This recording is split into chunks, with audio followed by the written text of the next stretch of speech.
He is one of a kind, Earl Campbell, the Oilers' incredible running back who punished defenses right and left. But it's not easy being the son of a Hall of Famer either. And now in his new book, Tyler Campbell is detailing the obstacles he's faced, including his battle with MS. College football player, now a motivational speaker, joining us on Sports Extra. Tyler, you faced a lot of challenges in your life. Was it hard to, relive this emotional roller coaster, as you call it, to get this all on paper, to put out and produce a book? Yeah, absolutely. And I had to have help to do those things, guys. Definitely can't say that I could do this by myself.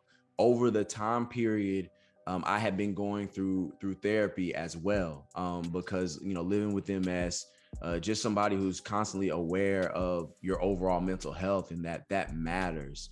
And coming from a community where there needs to be more of a discussion about those things and that it's okay. My wife's a social worker, and so she obviously has the heart for those things. And so going into therapy for the years amount of time helped me with writing that book, but it definitely shed a lot of tears, a lot of emotional trials and tribulations. Tyler, I have a question because, from the outside looking in, people say, Earl Campbell's kid. I mean, how tough can life be? But I know, of course, I've been friends with your dad for over 40 years. I've become good friends with Christian through the years. And I know you guys, as sons of a Hall of Famer, it was tough because you wanted to play football, but you couldn't play football until, what was it, junior high or something? Yeah, Dad, it couldn't be further from most people, I think. Dad really did not want us to play ball. And I don't think it was, so the injury part, maybe, but I think more so it was that he was just wanting his children to carve out a lane for themselves, discover that manhood, that love, that thing that you want to do passionately. Let it be that for you. And I think he was hoping that his kids would teach him something new, as opposed to him having to teach, about football and stuff. So he made us wait. What was one thing that you can point to as a turning point for you mentally to get you on the track that you've been on now recently? Yeah, I think the greatest turn for me was actually getting sent to the alternative education system, which is something that most people don't know.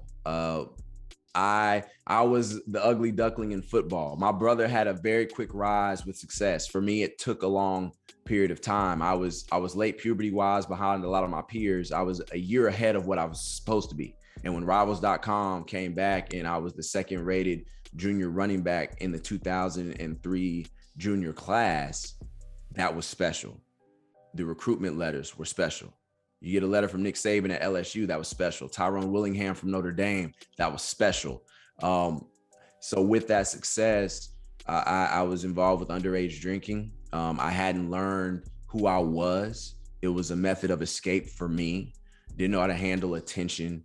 And that going in through the system and me having to teach all myself my academics, no more teachers involved. If I wanted to stay at the junior level, I had to teach myself everything and stay. So that was a turning point. As an athlete, I actually learned that, hey, I don't need those substances. I actually am a very intelligent young man. I took my academics seriously, and I discovered authors like J.R. Tolkien and C.S. Lewis that really set me free, allowed my inner nerd to flourish, because naturally I was a nerd.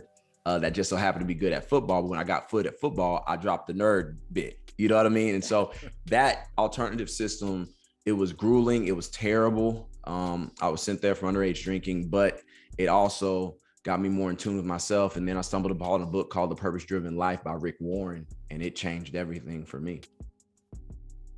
And your book, is Amazon the best place to find it? Yes, Amazon is the best place to go. The ball came out, Life from the Other Side of the Field. Because when I wrote the book, I told my wife, you know what? Wouldn't it be cool if I became an Amazon best-selling author? And it was a joke. It's on the bestsellers list for football biographies. So this little kid from Texas who doesn't have Super Bowl rings and doesn't have a Hall of Fame jacket, if he can get put in the top 5, that's fine by me. Yeah, it's pretty good company. Tyler Campbell, thank you so much for being on Sports Extra. Hey, thanks, guys. Love you, man. Appreciate it.